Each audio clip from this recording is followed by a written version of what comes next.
Bones tardes. Abans de tot, agrair a la Real Acadèmia l'oportunitat que ens dona per fer aquest acte, aquesta presentació, que creiem que és molt important per les illes i que no és manco agrair. Agrair també a les institucions que han estalonat aquest llibre, aquesta iniciativa, com l'Institut Menorquí d'Estudis, la Real Acadèmia de Medicina, el Col·legi Oficial de Metges de les Illes Balears i, com no, l'edició de la Universitat, edicions de la Universitat de les Illes Balears. És a dir, que és agradable per agrair-ho i per arribar a una edició que ha de ser la seva feina concloure. Parlaré en castellà perquè hi ha qualcú que no coneix bé el mallorquí. Se preguntarán por qué una tesis doctoral 1811, presentándola ahora en el siglo XXI, después de 212 años. Y alguno no conocerá tampoco la figura de Mateo Orfila. Ciertamente la explicación es muy sencilla, es decir, de Orfila se ha publicado prácticamente todo por los seguimientos de todos los biógrafos que ha tenido, que son infinidad, desde el siglo XIX, que es cuando él floreció. Evidentemente hemos podido corroborar que lo único que quedaba por publicar de él era la tesis, y la tesis vino hacia nosotros y pudimos captarla con las 4 manos, las 2 anatómicas y las 2 visuales, para que no se escapara y se pudiera hacer una traducción, una puesta al día, una puesta en contexto y que podamos disfrutarla y al menos que sea una edición que se ha hecho en Baleares. La figura del doctor Orfila, para mí personalmente, yo lo he seguido desde hace 25 años, empezó cuando conocí a Miguel Vidal Hernández, que era el presidente del IME en Menorca, y que él me regaló el primer resumen historiógrafo de Orfila. Y casualmente, pues yo siempre he tenido un poco de interés, he tenido oportunidad de poder adquirir algún manuscrito y algún detalle que fuera personal suyo o que fuera referenciado, pero puedo decir por esto que para mí es el científico de más peso específico que ha tenido las Baleares en toda la ciencia moderna, sin lugar a dudas. Si nos remontamos a los principios, hay que decir por qué un talento tan fuerte. Evidentemente, una cosa fundamental fue el tener una educación desde niño muy intensa.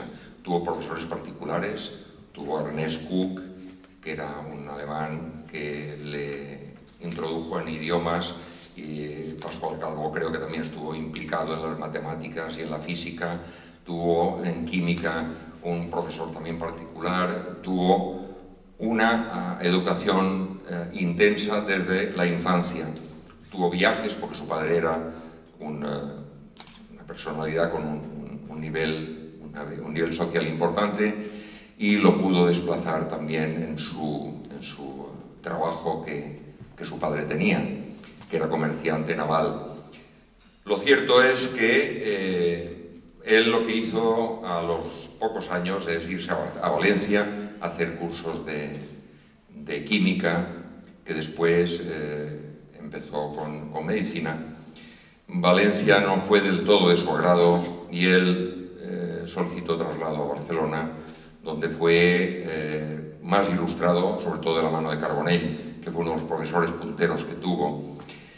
Y en Barcelona hizo cursos de medicina y de química bastante completos y casualmente pues se encontró con que la Junta de Comercio de Barcelona le propuso una beca, lo que ellos llamaban un pensionado. Este pensionado eran 4 años, de los cuales había que hacer un periodo corto en Madrid con Proust, con el profesor Proust, que era el catedrático de allí, y después el resto hacerlos en París.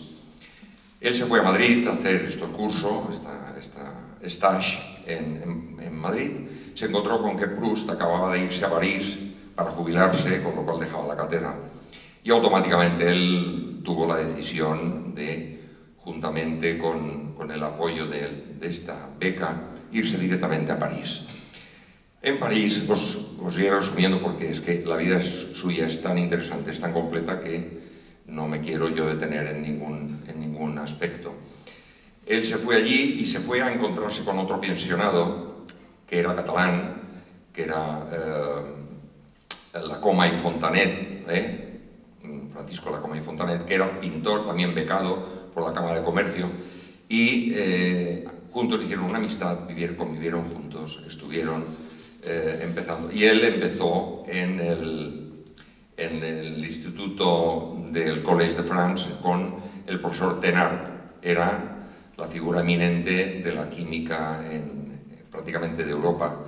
Estuvo haciendo un curso con él, después pasó a otro laboratorio, que era el laboratorio de Foucault, que después saldrá Foucault, que tenía como alumno a Vauquelin, y Vauquelin era el mentor de Orfila, que era el chaval que había llegado ahí con 19 años, a punto de hacer los 20.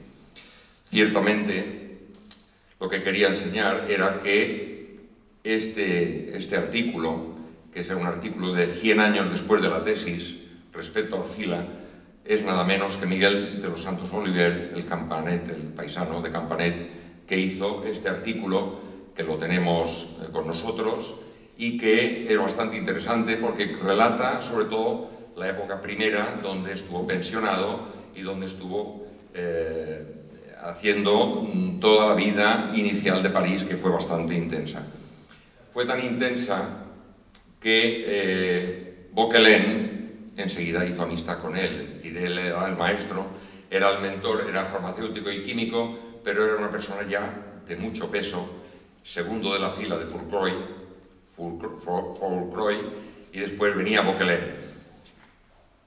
Ciertamente Vauquelin, lo que ocurrió es que lo tenía de alumno aventajado y ocurrió lo que no tenía que ocurrir nunca, y es que en París intentó rescatar los cursos que había hecho en España y no se le fueron convalidados, y tuvo que hacer una convalidación rápida y hacer una medicina rápida para poder completar su licenciatura. Esto era la facultad en los años que estamos hablando, de 1808, él fue a París en 1807, y esto era la facultad de allí.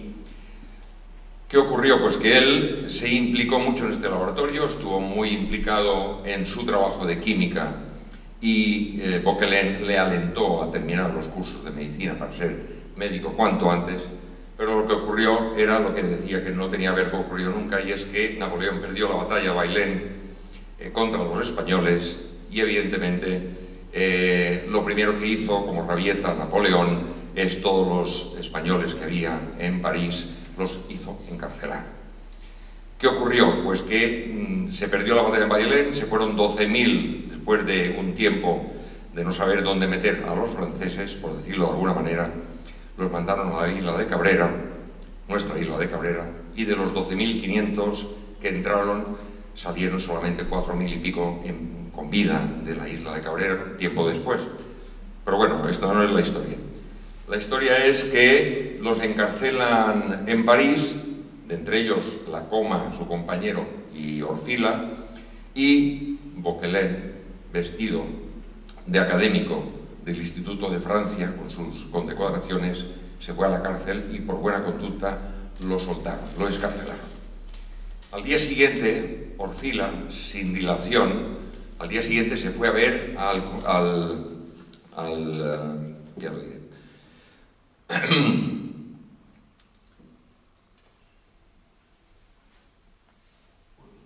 sí, bueno, el delegado que había entonces español en París, que no era en sí el embajador, era un delegado, fue a pedir clemencia por su amigo y lo soltaron el mismo día, Lacoma, gracias a la gestión que hizo Orfila.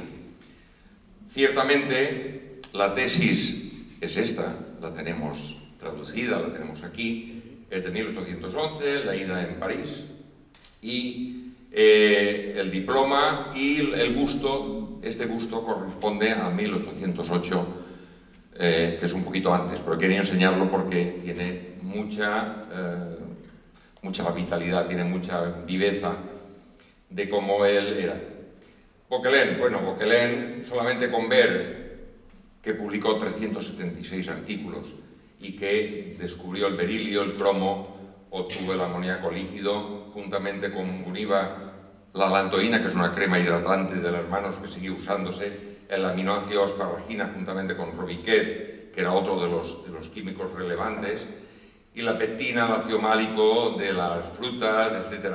Pero fundamentalmente, con Fourcroy, lo que hicieron es aislar la urea. Bueno, la tesis en la página número 3 tiene, como no podía ser menos, una referencia a su padre y a Vauquelin como el más brillante y respetable varón por sus beneficios insignes, etcétera, etcétera, que, tal como pone aquí, se lo dedica, ofrece y consagra, tanto a uno como a otro.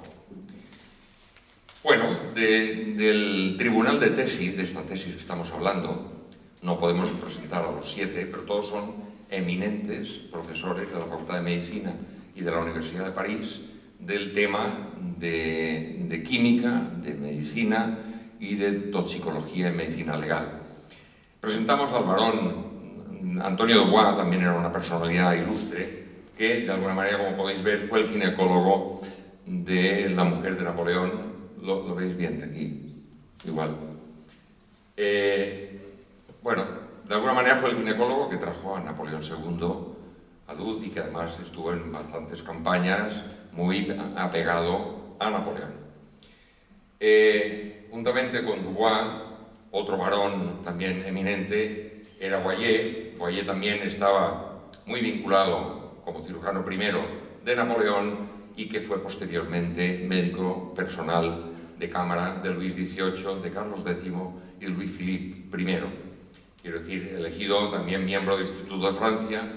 Eran unos currículums eminentes y además eran muy buenos profesionales y sobre todo eran muy buenos, muchos daban una docencia muy exquisita en la Facultad de Medicina. ¿Qué ocurrió con Orfila? Bueno, pues nos hemos dado cuenta de que aquella beca que le dieron, enseguida que Napoleón encarceló a los españoles, al menos en Orfila, le redujeron la beca una cuarta parte, lo dejaron en una cuarta parte del total, de la cual posteriormente, al poco tiempo, se la retiró completamente. Como Orfila ya se lo veía venir, lo que empezó es hacer, a partir del año 1811, cuando hizo la tesis, empezó a dar clases particulares de química, de física, de mineralogía y de historia natural, que tuvo tanto predicamento que en el año 1813, como es esta foto, tenía personas ya importantes como era Béclard, como era Cloquet, que fueron luego grandes profesionales dentro del mundo de la medicina parisina. En el año 1815, con esta foto, las fotos que veáis, como la primera que hemos visto antes, era de la coma, aquella primera que hemos visto inicial, que fue recién llegado en 1807, ya lo hizo el pintor Lacoma. Esta también es una foto magnífica por su calidad y que fue el año 1815 cuando se casó y cuando él se hizo conocer por sus clases particulares, por su prestigio que tenía dentro del mundo de los laboratorios que habéis visto los profesores que hemos hablado. Bueno, aquí tenemos lo que primero publicó, es decir, que hizo la tesis el año 11, pero es que el año 14 ya hizo nada menos que un tratado sobre los venenos, sobre la toxicología general, y él figura como naturalista pensionario de España, doctor en medicina, ya no era pensionado, pero él se ponía, doctor en medicina de la facultad y profesor de química y física. Y a partir de aquí, este libro hizo una ampliación, 1815, y claro, hay que destacar la gran visión de futuro que tenía el doctor de Orfila al intuir que la interacción entre la química y la medicina, que son las dos carreras que él tenía, confluirían en su tiempo en lo que sería la bioquímica en décadas después, como se pudo ver a final del siglo XIX. Tanto es así que el prestigio ya que tenía, se podía permitir el lujo de dedicarle este libro a nada menos que a Desgenet.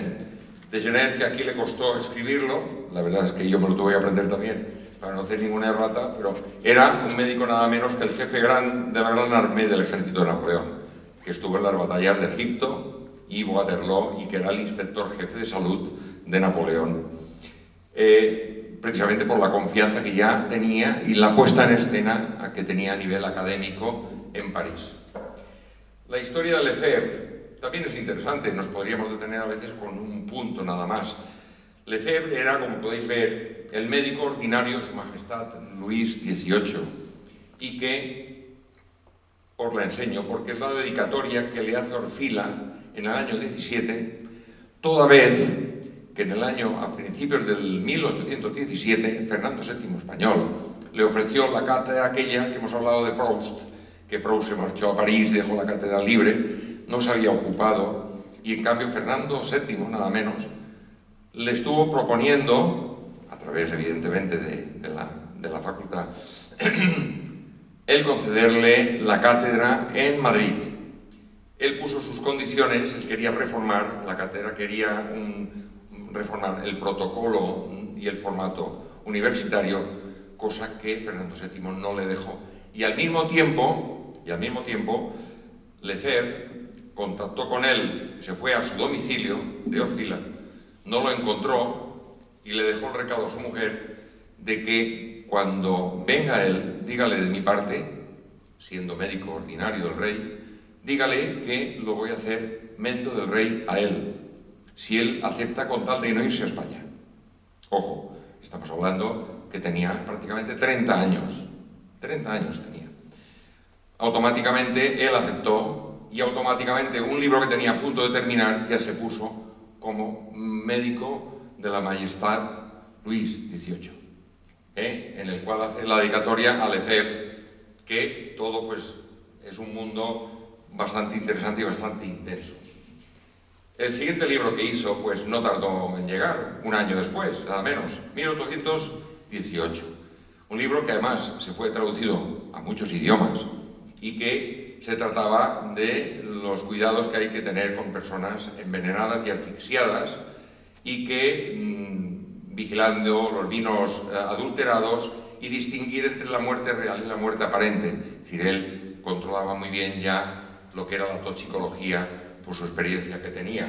Y este libro, evidentemente, pues lo tenemos dedicado, uno de ellos a Lacoma, que lo tuvimos que restaurar porque venía justito ver que era a Maciel Lacombe, y era difícil que hubiera podido ser otro, a Lacoma, su amigo, y a Monsieur Desprez, que es otro de las amistades que tenía en París. Bueno, el siguiente libro vino un poco más después, estamos hablando de que estaba haciendo libros constantemente. En el año 21 sacó este libro, que también lo tenemos aquí en la academia, y que, de alguna manera, este libro tenía tenía la relevancia de que aquí ya podía ponerse que era académico correspondiente de diferentes academias, del Instituto de Dublín, Filadelfia, Madrid, Barcelona, Murcia y las Baleares. Era la primera vez que se ponía como académico correspondiente, porque evidentemente hasta entonces no tuvo suficiente expansión como para que a nivel académico aquí se lo hubiera podido hacer. Bien es cierto que este libro va acompañado, como pone aquí, de 22 planchas, donde 7 están coloreadas como la que ven, que son dibujos de la escuela de Tarpin y su equipo. Y es un libro que tiene una importancia importante, porque aquí está la cicuta, pero es que también él hace la planta de la papaverina, la planta digital, la planta de la belladona, y setas, pues las que queráis. Hay 3 o 4 páginas de dibujos de diferentes setas venenosas, estamos hablando que son 21 láminas. Tanto era así de que había incluso ya un póster que, de los mismos años, del año 21, este póster se colocaba en todos los colegios, en todos los hospitales, en todos los dispensarios de entonces, incluso pues en en sitios fuera de... Me consta que se hacían hechos. Claro, el que hemos conseguido está muy deteriorado, pero está entero. Entonces son las setas venenosas según Orfila. Pero bueno, es que cualquiera la discutía. Bueno, año después, para ir ahorrando tiempo, fue el fundador, el creador de la Asociación de Médicos del Sena, en el año 33, donde él ya tenía este semblante un poquitín diferente que el que hemos visto antes, y que empezó a tener un prestigio tanto dentro de la medicina de la Asociación de París como del Sena, como de Francia. Incluso estaba en un lugar destacado junto a Barón de Portal, junto a Remercier, que Recamier era un adelantado también en el tema de la ginecología, aparatos de ginecología, espéculos especiales. Fue también un adelantado a su tiempo, juntamente pues con todos los que salen aquí de los más relevantes de la asociación que él creó. Pero bueno, tenía reconocimientos, pues como el reconocimiento alemán. Estos son alemanes reputados de este von Buch y este es el Servier. Y de la epidemia del cólera, él también fue uno de los médicos que estuvieron en la trinchera del control a los años 40 aproximadamente. Bueno, uno de los libros también punteros, un poco más adelante, del año 31, estaba sacando libros bastante apretados, pero este también está dedicado a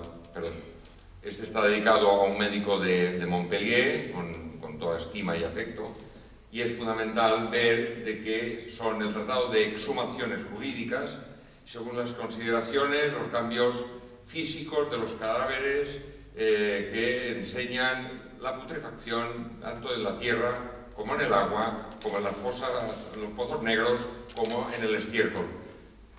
Ayudado por un médico de su facultad, que es Le Serre, y que este libro en el año 31 también fue traducido a muchos idiomas, se mandó a Estados Unidos con breve tiempo, lo mismo que en Dublín y en todos los sitios donde él era académico corresponsal. Es un libro puntero de los que ha tenido él, prácticamente se puede decir que el libro que hacía, libro que se traducía y que tenía una expansión tremenda.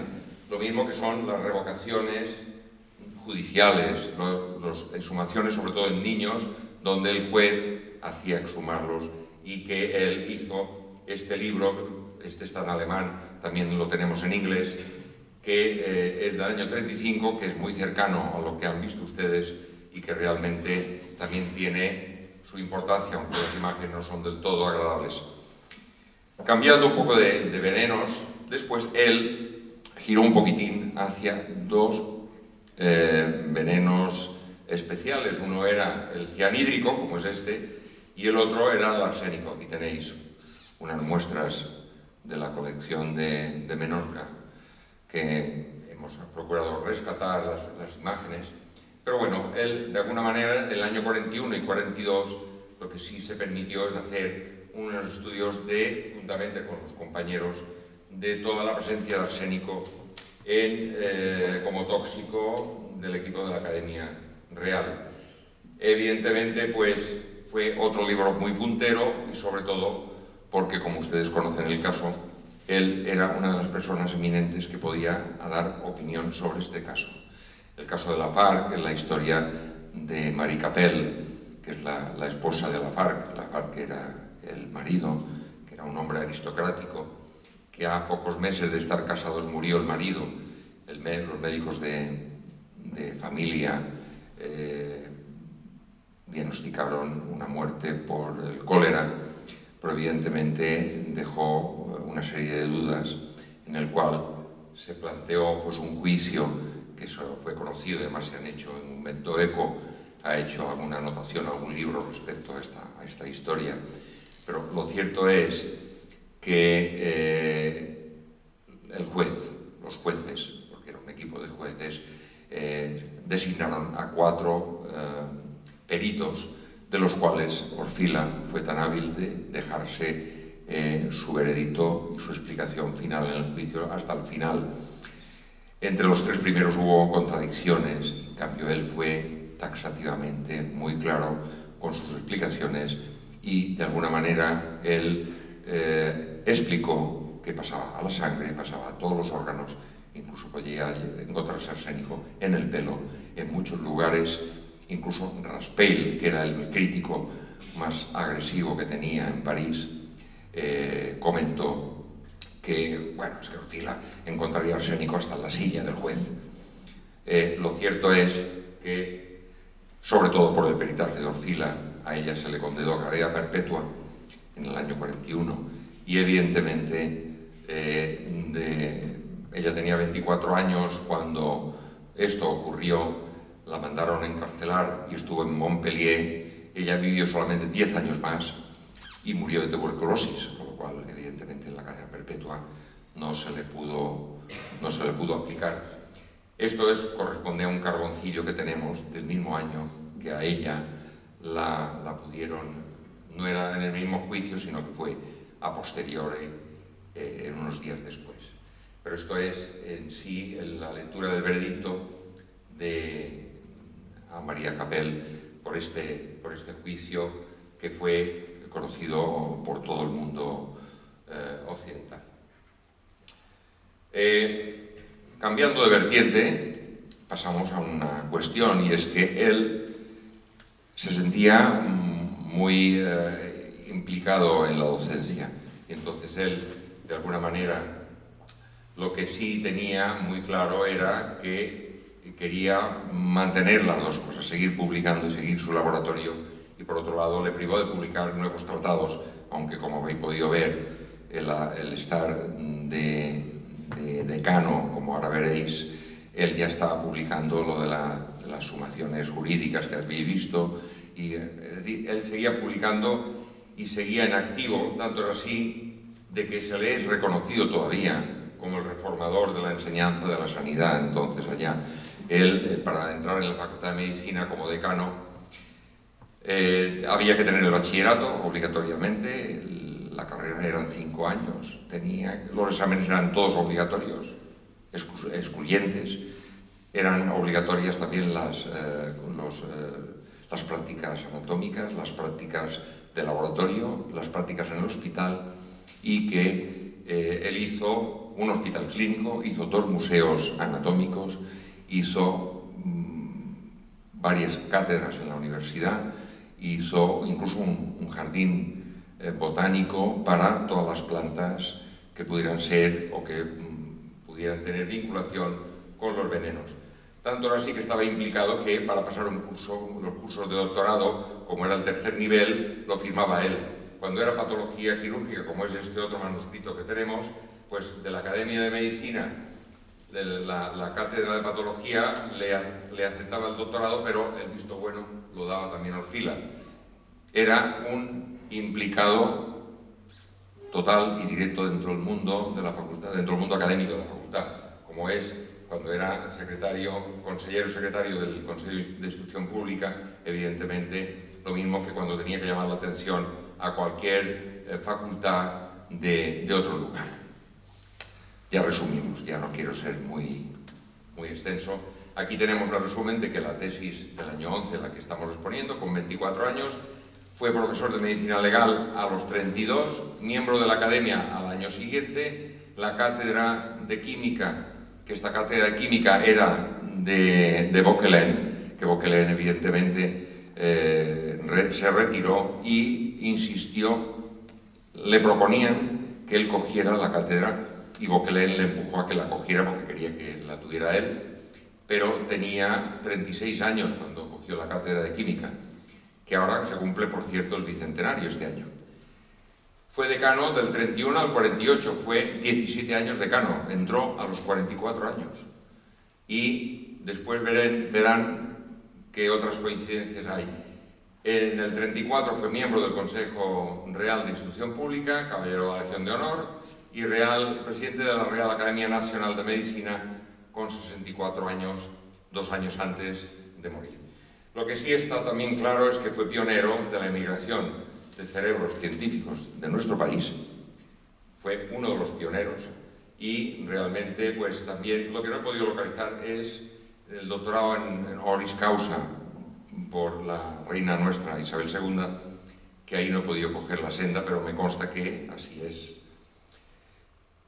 Bueno, pues si él entró en el 1817 porque Lefebvre lo había propuesto, pues prácticamente casi cuando empezó Luis XVIII, y después continuó los 6 años de Carlos X, y el año 30, pues él entró como decano el 31, hasta que llegó la Revolución Francesa, que derrocaron la monarquía cuando estaba Louis Philippe. La coincidencia está en que Louis Philippe, antes de ser rey, estuvo exiliado en Mahón durante varios años, con lo cual él, cuando llegó a París como rey, sabía muy bien quién era Orfila y quiso tenerlo también a continuación de los otros 2 reyes, y sobre todo porque sabía muy bien su pedigrí como académico y como médico del mundo de la toxicología. Bueno, y libros hay pues cantidad. Surena y Blanes, que fue académico de esta institución, de esta Real Academia, José Bartomeu de la Universidad de Valencia, la tesis de Santiago Loren de Zaragoza. Esto corresponde al IME, el Institut Menorquí de Estudis, que también es un estudio de su vida y su obra, lo mismo que la del francés Amédée Fayol. Dándolo así que hace 15 años salió en una revista, en la época que aquí se hablaba mucho del CSI, pues que Orfila, en la revista española de historia, salía como el CSI que tenía este país fundamentalmente. Y lo que muy poca gente sabe es que dentro del mundo de la antropología forense, él hizo, con fines médico-legales, ideó una fórmula para determinar la estatura a partir de la longitud de los huesos largos, es decir, entre la tibia, el fémur y el húmero, te podía calcular la estatura, que aquí veis el cálculo que hace de la talla, pero como él solamente vio prácticamente cadáveres, más difícil era porque tenía que hacerlo pues desde el cráneo hasta el pubis y desde de la extremidad inferior y de la extremidad superior. Pero evidentemente el cadáver, como hicieran las mediciones muy tarde, evidentemente se encogía y se perdía un poquitín de altura. Pero bueno, se lo quería enseñar porque en libros que yo tengo de antropología, las citas de Orfila son numerosas. Cambiando la torna. En aquella época había los salones, Salón de Orfila, Salón de Dupuytren, los salones sociales, de música, de sociedad. Había el Salón Orfila, donde Romaneschi, que era uno de los compositores de música importantes que había entonces, hizo una obra que evidentemente la pudimos también conseguir. Esta obra iba dedicada en la música de Romaneschi a Monsieur Madame Orfila. Es del año 39 y es un allegretto que después tendremos la ocasión de escucharlo porque hemos podido traerlo en nuestros días de la mano del doctor Julio Marco, aquí presente, que le pedimos por favor que nos hiciera este detalle, a ver si podía desmenuzarlo, y entonces con piano y con un instrumento de cuerda, creo recordar, luego podremos escuchar lo que pudimos grabar de este allegretto, que al menos sí es cierto que aquí habla de 2 voces, pero evidentemente ya añadirle voces para nosotros era una empresa bastante ya compleja. Nosotros también hace 20 años tuvimos la ocasión de hacer un Congreso Nacional de Menorca, donde vino el presidente Alfonso Ballesteros, y que este libro de actas de 700 páginas, que era un congreso internacional que hicimos de paleopatología y de antropología, lo pudimos dedicar a Orfila 20 años atrás. Pero evidentemente lo que también hay que decir es que él tuvo un hijo nada más. Este hijo no destacó en ninguna disciplina ni ninguna área de conocimiento, pero sí se dedicó a captar mucha biografía de su padre, que para él era un dios, y él debía tener, imaginamos, sus limitaciones, pero sí tenía Orfila un delfín, que era precisamente su sobrino Antoine Félix Orfila, que también leyó esta tesis en París, sobre vean ustedes la coincidencia, la eliminación de los venenos de plomo, de cobre y de mercurio, que leyó la tesis del 52, un año antes de morir Orfila, pero que de alguna manera era el que impulsó, animó e incluso ayudó, nos consta. Y estos son diferentes libros que se tradujeron en Estados Unidos en 1819. Hemos visto el libro de los venenos del 18 en alemán, y también hay que mencionar, como no, el bicentenario que se hizo en París de toda la delegación menorquina que se desplazó allí de la mano de un académico correspondiente de esta casa, Miguel Ángel Limón, y que este libro pues relata muy bien cómo fue todo y con sus imágenes. Y de esta casa pues tenemos nada menos que un compendio importante como número extraordinario, y de la mano del doctor Macià Tomàs, académico de esta casa, que es un libro también muy interesante, que es del año 2003 y muy denso porque han figurado autores y profesores importantes de París y de Francia, hablando pues del 150 aniversario de su muerte. Esto era el bicentenario de su nacimiento, esto era el año 87, 1987. Bueno, tuvimos ocasión en el año 2004 de ir con los... Es decir, la iniciativa empezó de Alfonso Ballesteros, que es rotario, y con el Club de Rotary de don Alfonso, que hicimos esta iniciativa de restaurar su mausoleo en París, que además, como podéis ver, porque es curioso, solamente pone Orfila. Ya con eso ya se decía todo. Está en el centro vital del cementerio de Montparnasse, en una placita pequeña, que hay muy pocos mausoleos. Uno de ellos es él. Se hizo esta placa a la Asociación de Médicos del SENA, y que vino, pues, como podéis ver, al director general de Sanidad de entonces, Jaume Orfila también, y aquí la delegación menorquina de gobierno y los rotarios que, de la mano del secretario perpetual, como dicen ellos, secretario perpetual, pues nos hizo una visita en la Academia Nacional de Medicina en París. Ciertamente, ya termino con esto, solamente decir que tiempo atrás, a final del siglo XIX, seguía habiendo premios como este premio Orfila de 6.000 francos, que debía ser dinero al final del XIX, que sobre este producto se concedía. Y aquí en España, pues, un detalle simpático de una vitola de puro con el nombre de Orfila.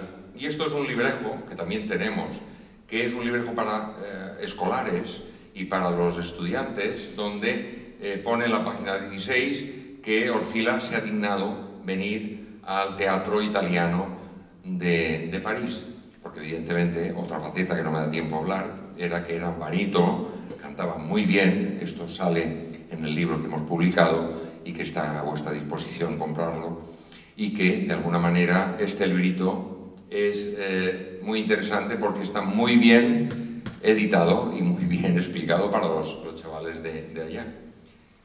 Bueno, ya la última diapositiva. Nada más que decir que el éxito del doctor se debe sobre todo por el poder de integración de una persona sola en el París de entonces, que ya todos, cuando hemos estado después en las épocas de nuestra universidad, a los españoles nos trataban un poquitín despectivamente, al menos lo digo por las experiencias que uno ha vivido.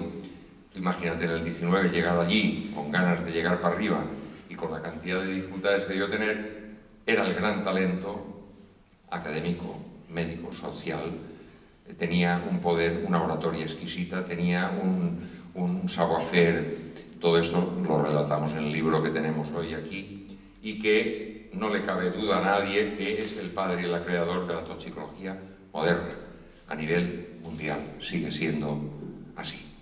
Pues nada, muchas gracias. Pondremos la canción, si os parece, y la podréis escuchar cuando nuestro oficial lo permita. Muchas gracias.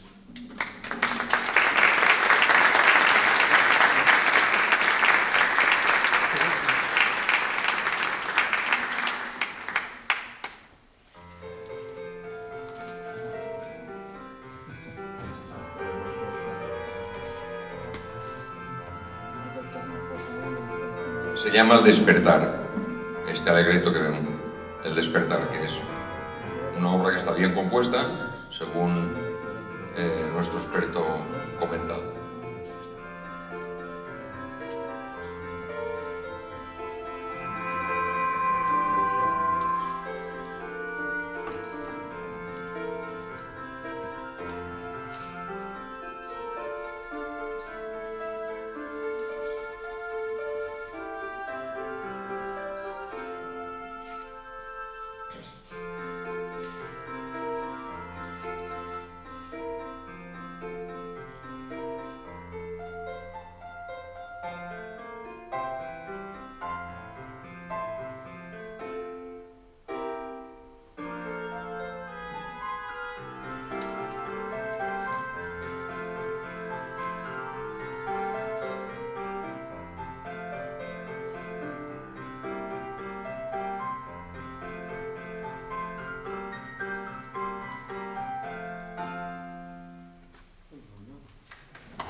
Buenas tardes. ¿Sí? Ante todo, quería dar las gracias a la Real Academia de Medicina y a la Ilustre Concurrencia que nos acompaña en la presentación de este libro. Y bueno, antes de nada he de reconocer que antes de que el doctor Cañellas me hablara de la tesis objeto de este libro, mi conocimiento de la figura del doctor Orfila era cercano al cero absoluto.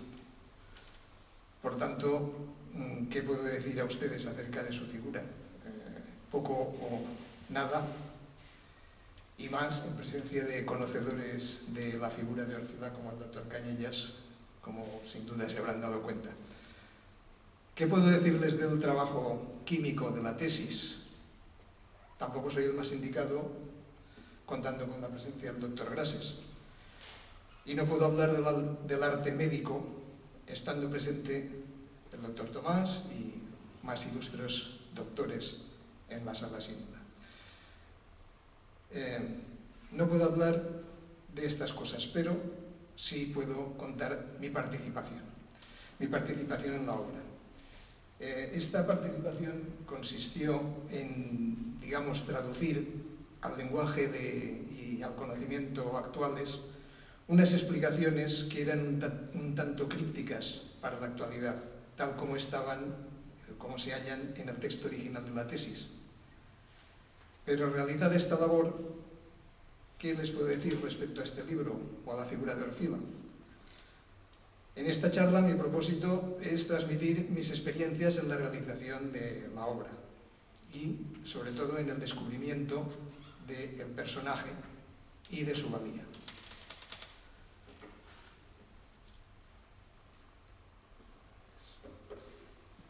Entonces, cuando el doctor Cañellas me propuso escribir un artículo sobre la tesis del doctor Mateu Orfila, me sentí honrado y afortunado. Lo primero, por su confianza, y lo segundo, porque me hizo sentir como un explorador que se prepara para penetrar por primera vez en un terreno desconocido, una tesis ignota en aquel momento. En primer lugar, Orfila, a través del texto, explica con sus propias palabras, congeladas en el tiempo sobre el papel, cuál es su hipótesis de partida. La bilis o alguno de sus componentes se encuentran en la orina de los ictéricos y nos indica dónde quiere llegar. Aislar la bilis o alguno de sus componentes en la orina de esos enfermos. A través de las letras pude oír sus palabras con su propia voz. El timbre de voz no quedó en el papel, pero en mi oído susurraban sus palabras. A la vez vi en mi imaginación cómo Orfila va desarrollando un trabajo de lo que nos está relatando sobre su mesa de trabajo. Simplemente en mi trabajo he trasladado a unas láminas esta experiencia. Espero que el lector las disfrute y le sirvan para ver a aquel estudiante, por entonces joven promesa, para la ciencia, trabajando en su laboratorio y para oírle relatar lo que está haciendo en cada paso en su mesa de trabajo.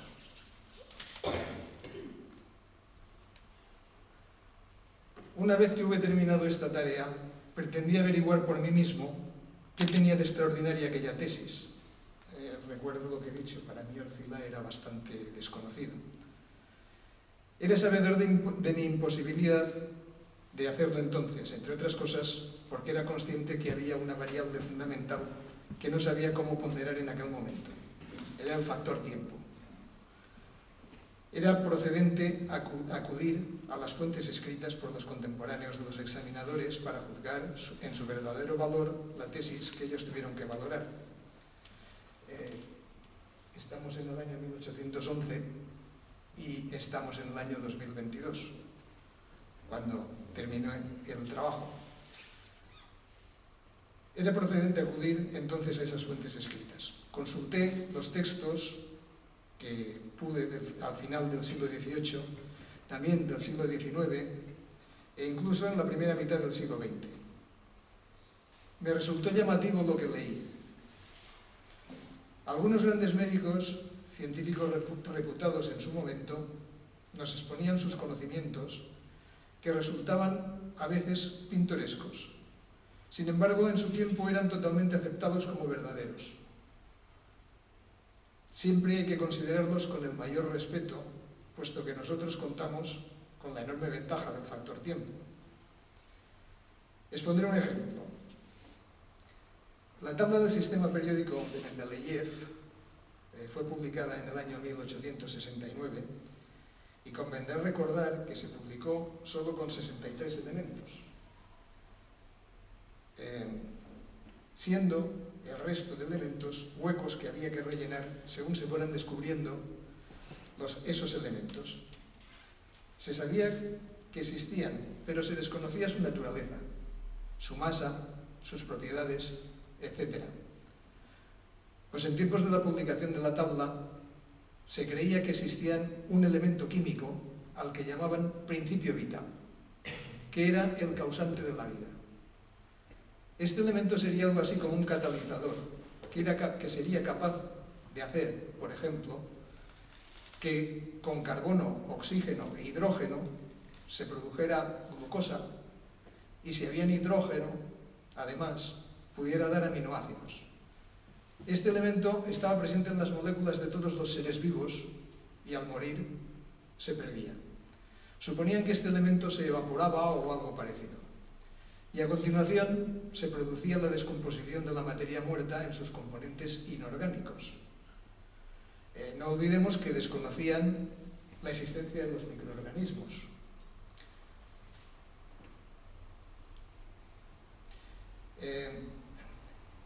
No solamente desconocían, sino que ese principio vital era consecuencia en su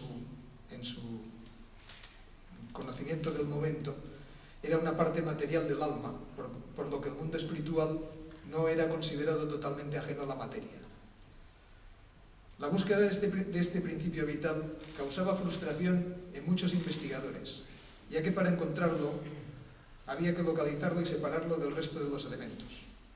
Era claro que lo localizarían en cualquier ser vivo, pero si se separaba del resto de los elementos químicos, el ser moría, y así que ya no lo tenía. De esta manera, a los químicos les era imposible conseguir un frasquito con principio vital. Incluso en fecha tan reciente relativamente como 1907, el doctor Duncan McDougall, un médico de Massachusetts, pretendió saber cuál era la masa de ese principio vital presente en el ser humano. Comparó el peso de un grupo de moribundos justo antes de morir e inmediatamente después de su muerte. La diferencia sería la masa del principio vital de ese individuo. Incluso nos dijo que que tenía una masa de 21 gramos. En este mismo sentido se podrán encontrar otras explicaciones de esta teoría en el libro que ahora presentamos, transcritas literalmente desde un libro del Dr. Planck, considerado en su tiempo como un genio de la medicina. Pues bien, es en este contexto cuando Orfila escribió algo que podría decir y escribir sin el menor rubor en la actualidad. Hoy, además de ser cierto, es exacto. Y no sería novedoso por causa de que el mismo Orfila ya lo publicó en el año 1811. Y junto a las cosas que se creían, vamos a enumerar un poco algunas de las cosas que se desconocían. No se conocían gran parte de los elementos químicos. Algo más del 50% se conocía de los que conocemos ahora en el sistema periódico. No se conocía la existencia de microorganismos. Pasteur ni siquiera había nacido. Nació en el año 22. No se conocían la inmensa mayoría de los compuestos orgánicos y muchísimo menos las reacciones bioquímicas. Y por supuesto no se conocía la bilirrubina y la composición de la bilis solo era conocida parcialmente. Y en esta situación del conocimiento, el aspirante a doctor, Orfila, fue capaz, siendo solo un estudiante, de aislar la bilirrubina en la orina de los pacientes ictéricos.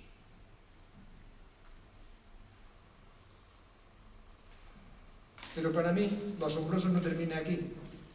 Entre los variados métodos de pensamiento científico que a lo largo de la historia ha habido, con frecuencia se ha desarrollado una especie de rivalidad entre quienes consideraron como válido, bien únicamente o bien de mayor importancia, el pensamiento inductivo, y quienes, por el contrario, daban la supremacía al pensamiento deductivo.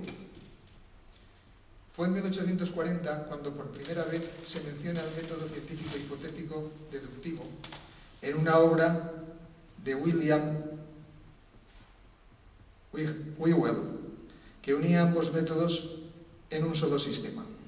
Este nuevo método fue el empleado por los astrónomos Adams y Le Verrier en el descubrimiento del planeta Neptuno. Esta teoría, este modelo, se basaba en 4 pasos. Primero, observación de la naturaleza. Segundo, enunciación de una hipótesis. Tercero, predicción de su resultado o de sus componentes.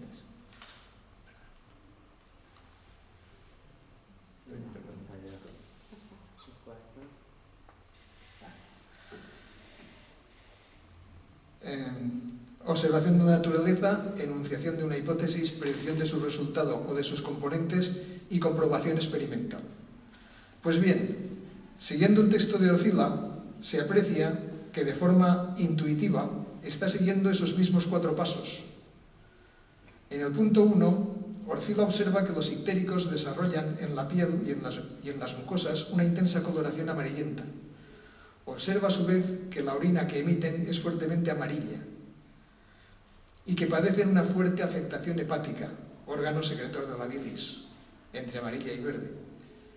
En el punto 2 establece una hipótesis, que la bilis o alguno de sus componentes en estos enfermos pasa a la orina y es la causa de su coloración. En el punto 3 predijo el resultado, que era que se encontraría en la bilis, o alguno de sus componentes si analizábamos la orina de esos enfermos. En el punto 4, de forma experimental y tras eliminar los uratos y fosfatos, la resina que le queda, que él llamó resina, la separa en 2 partes, una materia verde purificada que provendrá del hígado y que había cambiado de color de amarillo a verde debido al ácido nítrico empleado. Y por otra parte obtiene una mezcla de albúmina y sales de plomo.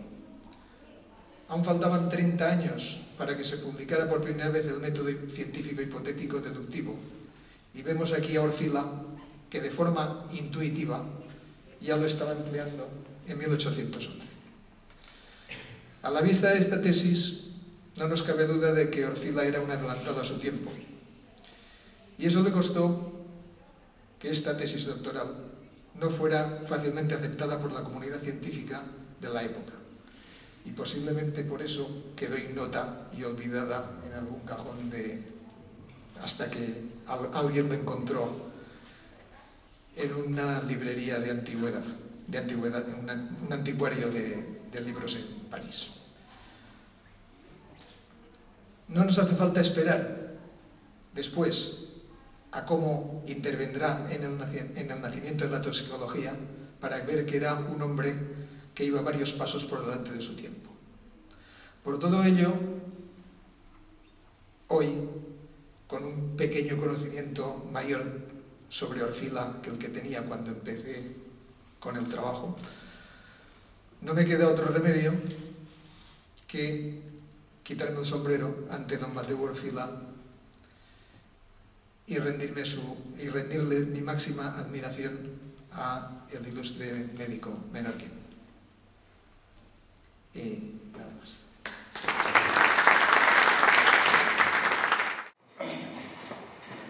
Bien, en primer lugar, evidentemente agradecer a la Real Academia que nos haya acogido aquí para este acto y, por supuesto, a aquellos que han hecho que ese libro sea una realidad, tanto en instituciones que ya se han citado, pero en mi caso tengo que dar especial relevancia a la universidad, donde Ediciones UIB, tanto su directora Yeronia Lladó como el editor en jefe, Joan Vives, han hecho una labor extraordinaria y complicada.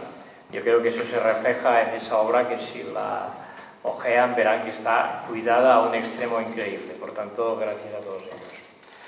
Y ahora, tampoco para no cansarles, yo voy a darles una visión un poco diferente a lo que hasta ahora se ha dicho, porque ya se ha hablado de Mateu Orfila ampliamente y también de lo que ha sido su tesis. Y yo les voy a hacer un resumen de la tesis. La tesis tiene solo 5 capítulos y unas 30 hojas.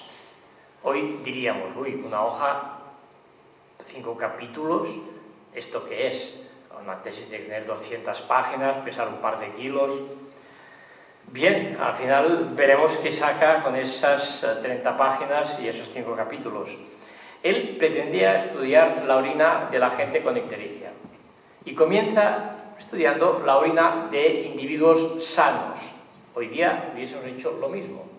Primero, saber un patrón sano para compararlo con el enfermo. Él lo hizo en el 1811. En ese estudio de la orina de individuos sanos, ¿qué encuentra?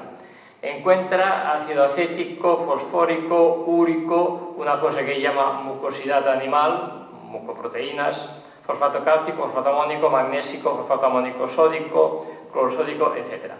Fíjense en un detalle curioso. El úrico es una molécula individual y la encuentra como tal, pero las sales las da asociadas. Fosfato cálcico, fosfato amónico sódico, etc. En esa época no se conocía la química en disolución, él no habla de eso. Sin embargo, identifica todos esos componentes que son los mismos que hoy día sabemos que están en la orina. Año 1811. Y eso en una orina sana. Siguiente paso, capítulo 2. Estudia lo que es la bilis también de individuos, de personas sanas. ¿Qué encuentra ahí? Encuentra una serie de sustancias, fosfato cálcico, óxido de hierro, cloruro sódico, etcétera, que son los componentes que hoy día sabemos que están. Pero encuentra un producto amarillo. Ese producto amarillo a él ya le suena como un componente de esa bilis, y esto no es más que la bilirrubina. Pasa que él no tiene método en esa época para encontrar e identificar esa molécula, que después se identificó, curiosamente, en el año 1903, por Gilbert. Pero él ya sabe que ahí hay ese componente y lo identifica como un componente importante de esa bilis, sin darle nombre porque no lo conocía. Curiosamente, no encuentra colesterol en esa orina, cuando hacía ya unos 50 años que se había descubierto por Pelletier. Él no lo encuentra. Eso es por lo comentaré porque creo que es importante. Capítulo 3. ¿Qué hace? Estudia la orina de individuos ya con ictericia. ¿Qué encuentra? Lo mismo que en la orina de los sanos, más un producto amarillo. Y, dice, eso es lo mismo que había en la bilis. Esto es la bilirrubina. Primero en identificar bilirrubina en orina. Evidentemente, él, uno de sus objetivos de siempre fue relacionar la química del laboratorio con la enfermedad del paciente. Dice, claro, ese paciente elimina bilirrubina porque su hígado no funciona correctamente. Y hacemos una relación entre un dato analítico y una hepatopatía. Creo que eso es genial para la época en que estaba. Capítulo siguiente, capítulo 4. Ve que hay una serie de individuos que emiten una orina como amarilla verdosa. vamos a compararla. ¿Qué encuentra? Lo mismo que en la orina de los sanos y de los ictericios, pero ahí ve un factor de oxidación e infección. Él atribuye ese color verdoso a esa infección, a una transformación de la bilis, la realidad. Pero claro, como no sabe lo que era la bilis, tampoco sabe en qué se ha transformado. Ahí queda. Y último capítulo, ese es interesante. En su época no había prensa amarilla, uno cuando tenía una opinión la publicaba, la sacaba y ya está, y no pasaba nada. Había un compañero suyo, Clairon, que había estudiado esos mismos componentes de la orina, pero empleando sulfúrico concentrado. Claro, sulfúrico concentrado hoy día sabemos que es un deshidratante brutal y carbonizaba casi todo aquello. Y él dijo, sus estudios están muy bien, pero no sirven absolutamente para nada. Lo dijo tranquilamente, en un capítulo de su tesis. ¿Y qué pasó? Absolutamente nada. Era su opinión, dijo que el señor Clairon no tendría formación suficiente, porque en esa época no la había, y ya está. Y eso es su tesis. Después añade una serie de descripciones de procesos de disección de humanos, de estudios con animales, pero la tesis son esos 5 capítulos, no más. ¿Qué conclusión podemos extraer de esa tesis? Primero, un hecho, yo creo que es clave, por el año en que se trataba, 1811. Él tiene claro que la medicina del futuro pasa por el laboratorio, y lo demuestra, de hecho, en su tesis. Visionario absoluto. Segundo aspecto, él no encuentra colesterol en la bilis, sin embargo, hacía años que se había descubierto. ¿Y eso por qué? Porque no había vías de comunicación entre científicos. De hecho, hasta 1900 no se quedan Chemical Abstracts, donde se recoge toda la información que aparece a nivel mundial en ciencia. Y después hoy día está PubMed, que uno en su casa ve todo lo que aparece el día antes. Eso es fundamental para el avance de la ciencia. Él no pudo disponer de eso y, por tanto, no encontró ese, digamos, componente básico de lo que es la bilis y también a veces de la orina, que es el colesterol.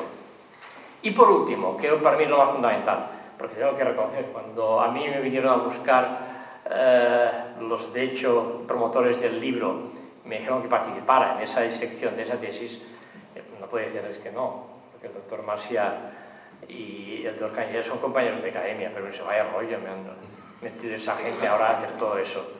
Sin embargo, me quedé alucinado con el resultado de esa lectura, que la hice en una tarde. ¿Por qué? Por un hecho clave.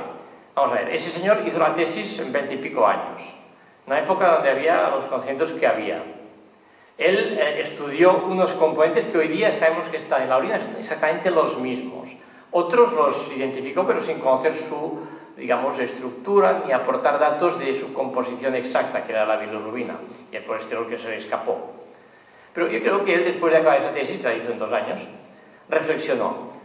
Evidentemente vio lo que él pretendía, que era la relación entre el laboratorio y la patología. Pero vio también cuál era su limitación. Él tenía una formación brutal en lo que era la química mineral, sin embargo, un desconocimiento importante de lo que era la química orgánica, por una parte. Y por otra, sus medios de trabajo en sus laboratorios tampoco disponían de esos elementos para ese, digamos, proceso de identificación de esas componentes moleculares de esos fluidos, tanto la orina como la bilis. Él decide, si yo quiero prosperar, ¿dónde tengo que, digamos, incidir? 2 aspectos claves, que hoy día sigue siendo exactamente lo mismo. Primero, debo tener conocimiento de lo que voy a estudiar. Él lo tenía la química mineral, pero no lo tenía la química orgánica. Me voy a dedicar a la química mineral. Segundo, ¿qué medios tengo? Los laboratorios que había entonces en París, que estaban dedicados al aspecto mineral del conocimiento químico. ¿Dónde voy a meterme? Toxicología, en estudiar aquello que mata, y aquí han puesto un ejemplo de una señora que fue en su época pues, muy conocida por envenenar a su marido con arsénico. De hecho, el método de arsénico que hoy día se utiliza y lo emplea en el laboratorio es el mismo, es el de Marx transformado por él. Y se dedicó al aspecto mineral. Mató, y eso es quizá un poco sorprendente, más de 2000 perros, envenenándolos, claro, los diseccionó y vio cómo esos componentes, digamos, que empleaba para envenenar, dónde se concentraban y qué aspecto morfológico iban o generaban. Con lo cual después eso permitía identificar a los individuos, a los humanos envenenados. Por tanto, la visión de él es increíblemente válida y creo que un ejemplo, que ahí no, por desgracia no hay estudiantes de medicina o de ciencias aquí, pero que todos deberían tener muy presente cuando se inicien su carrera investigadora. Primero, si vais a investigar algo, debéis saber de eso, si no vais a fracasar. Segundo, si no tenéis los medios, igualmente. Es lo que hizo él y acabó siendo el padre de la toxicología moderna, como se ha dicho aquí, como creo que es un método, digamos, un aspecto que nadie va a negarle jamás a Mateo Orfila, aunque es verdad, realmente no ha sido muy conocido en España, probablemente porque hizo su carrera en Francia, por una serie de cuestiones políticas, etcétera, que eso suele pasar. Pero creo que es una figura de una relevancia increíble. Yo, la verdad, después de participar en esa aventura, me quedé muy satisfecho porque yo mismo le extraje una lección que ahora se lo cuento a mis alumnos. Cuidado en empezar a estudiar cosas donde no tenéis ni conocimiento ni medios, que vais a fracasar. Y eso, por desgracia, pasa muchísimo. Y ya está, yo con eso acabo. Muchas gracias por esta disección de la tesis doctoral magnífica. Y por último, el último participante es el doctor Macià. No más. Buenas tardes. Ser el último en intervenir en una sesión académica como la de hoy comporta para quien lo hace dos riesgos evidentes. Por un lado, que quienes le han precedido en el uso de la palabra hayan abordado y agotado ya los aspectos más interesantes y atractivos del tema. Por otro, que la audiencia, inquieta porque el acto va prolongándose más allá de lo que tenía previsto, comience a consultar el reloj con disimulo. Para sortear el segundo contratiempo, les anticipo que mi intervención será breve e intentaré esquivar el primero, limitándome a añadir alguna reflexión a las que ya han expuesto mis compañeros de mesa. Desde luego, la tesis doctoral del joven Orfila reúne singularidades que merecen ser destacadas. Su lectura despierta nuestra simpatía por aquel espíritu entusiasta, entregado por entero a su obra incipiente de investigador, y anuncia ya el ímpetu y la minuciosidad que distinguirán el paso de Orfila por la ciencia médica francesa de la primera mitad del siglo XIX. En la actitud técnica que transmiten esta treintena corta de páginas, reconocemos el rastro de la tutela metodológica de sus maestros Vauquelin, Fourcroy y Thénard. Por otra parte, su rigor analítico anticipa ya la fuerza intelectual y tenacidad que desplegará su autor años más tarde para culminar su vasta obra toxicológica. Una obra que Orfila basará en los recursos analíticos que ofrecía la química moderna de Lavoisier, por una parte, y en los métodos experimentales de Magendie, por otra. Cabrían unas consideraciones dirigidas ante todo a los universitarios y jóvenes investigadores de hoy, cuando la comunidad biomédica se ve sometida a la presión creciente de los indicadores para medir la calidad de la producción científica propia y de los índices de las publicaciones científicas. Factor de impacto, índice de inmediatez, cuartil, índices H y G son términos que desde hace años forman parte ya de la jerga de la comunidad científica.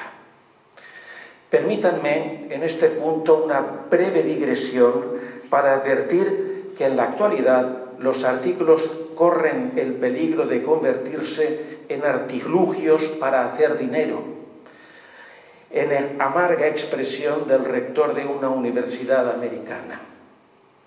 El riesgo de mercantilización del saber científico surge cuando las revistas biomédicas supeditan al interés comercial el objetivo de brindar a la comunidad de investigadores un medio adecuado de evaluación, divulgación y reconocimiento de los estudios científicos.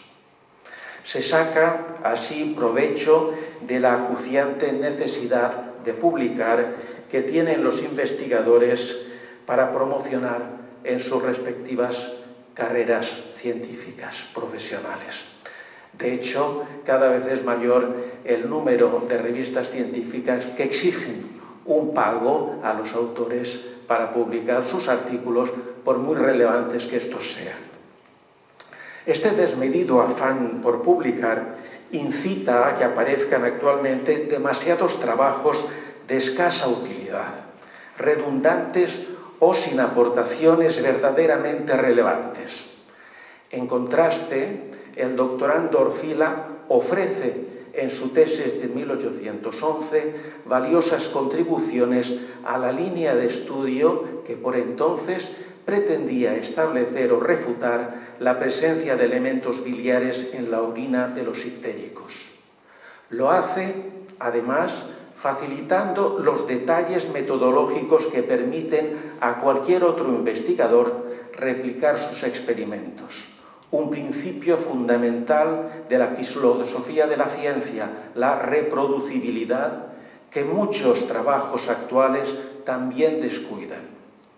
Con todo, cabe reconocer que la relevancia de las aportaciones del trabajo doctoral de Orfila es inusual entre las 129 tesis doctorales de calidad, ya digo, muy desigual, que en 1811 se defendieron en la Facultad de Medicina de París.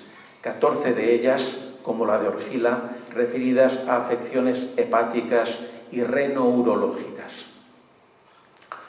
A la pregunta de cómo debe escribirse un libro de ciencia, el maestro de internistas Gregorio Marañón contestó: claridad, claridad por encima de todo, para precisar a continuación que la claridad se construye en ciencia con visión integral del tema, esquematización lo más escueta posible del material y lenguaje breve y preciso, redactado sin otra preocupación que la de que no falte ni sobre una palabra.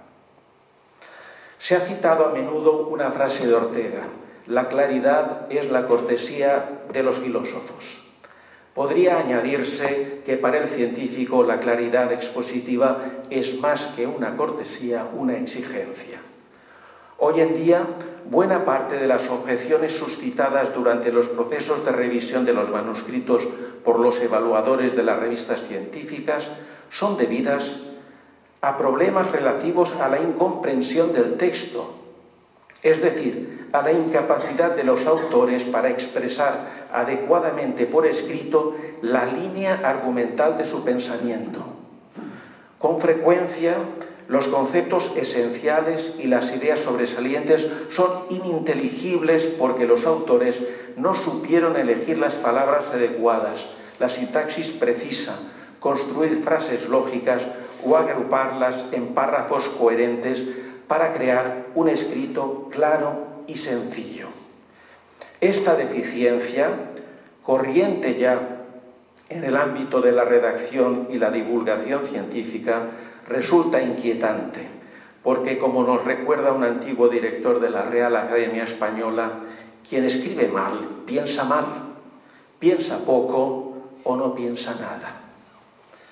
En unos tiempos en los que la calidad de la redacción científica están sujetas a un cierto abandono entre los investigadores en ciencias de la salud, la tesis del joven Mateu Orfila es ejemplo de prosa científica en la que la claridad expositiva se apoya en aspectos inherentes al buen estilo de escritura: precisión, sencillez, fluidez y concisión.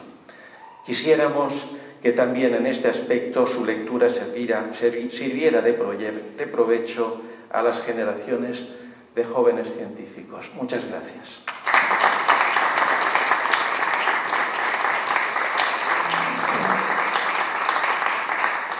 Bueno, muchas gracias a todos los ponentes que han abordado desde diferentes puntos de vista lo que está reflejado en este libro y sobre todo la personalidad de este doctor menorquín, que yo creo que fue un adelantado en su tiempo. Bueno, ahora quizá abrimos el turno de palabras por si alguien quiere intervenir, es el momento para hacerlo. Si quieren intervenir, levanten la mano y...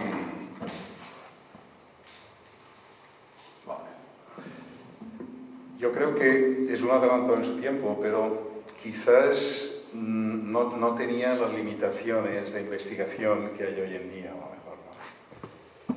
De acuerdo que no había becas, no había, pero el hecho de que hubiera una libertad, por ejemplo, ¿cuántos perros? 4.000. 4.000. Esto con la ley de bienestar animal, no sé, pero... No, pero es curioso, pero que realmente cuando uno lee el libro se da cuenta de la obra tan importante, sobre todo como han expresado por el método científico que se ha desarrollado. Y quizás también lo que ha dicho Macià, que hoy en día quizás, bueno, esto se ha diluido un poquito y ya no se da tanta importancia a estas cosas. También han cambiado los métodos analíticos a nuevos descubrimientos y se va a una velocidad de vértigo, cosa que antes los pasos eran más lentos. ¿Alguien más quiere intervenir? Allí veo una mano alzada. Doctor Marc. Bueno, yo creo que habría que darle el sobresaliente con la... Pero un poquito le darán el micrófono.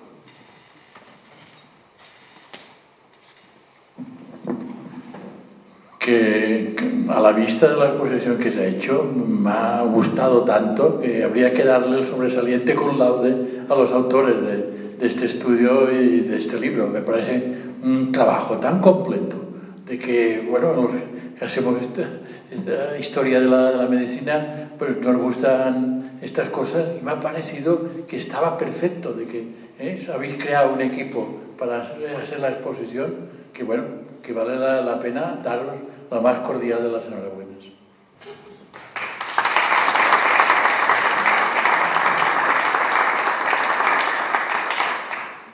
Más intervenciones. Hay una mano alzada. Doctor Forteza. Yo, sense dubte, me sumo a lo que dice el compañero Joan. Es una obra extraordinaria y todos son felicitaciones para el equipo y para todos los que lo habéis llevado adelante, especialmente Toni, que sí que es el que de alguna manera ha llevado un poquito la capitanía del colectivo que ha hecho el libro. Lo que me gustaría saber, no sé si es posible que alguien abundara en algún concepto, es el origen de Orfila. Orfila nació en Menorca, pero no sabemos, o yo no sé, o he llegado tal y cuando he llegado ya se había comentado un poquito de qué estatus social, de qué ciudad, de qué inquietud, de qué familia venía Orfila para llegar a donde llegó. Nació en el centro de Mahón, en una familia una familia de aristocrática incluso. Él se formó su infancia y adolescencia allí, hasta que se marchó a los 17 años a Valencia. Pero es lo que he dicho al principio, la formación que tuvo, de los profesores particulares que tuvo, porque antes se funcionaba mucho mejor con profesores, que incluso pues seguro que Pascual Calvo, que fue un personaje sobre física y sobre matemáticas importante de Baleares, pero tuvo diferentes, sabía 3 idiomas mínimo, sin contar el balear, pero es que sabía química, sabía matemáticas, había aprendido medicina con el doctor Pons, que era el médico de cabecera, y él lo relata en algún apunte que hemos comentado. Tenía una formación sólida desde el principio y era menorquín hasta que se fue a Valencia. Luego creo que recordar que leímos que había ido 2 o 3 veces a Menorca desde entonces. Quiero decir que era aquí a Mallorca prácticamente, pues vino, me parece, una vez únicamente. Muy bien, se ha hecho un poco tarde. Creo que ya podemos finalizar el acto, no sin antes agradecer a los ponentes esta extraordinaria disertación sobre el libro, a ustedes por su asistencia, y les recuerdo que el libro está a la venta a la salida. Se levanta la sesión.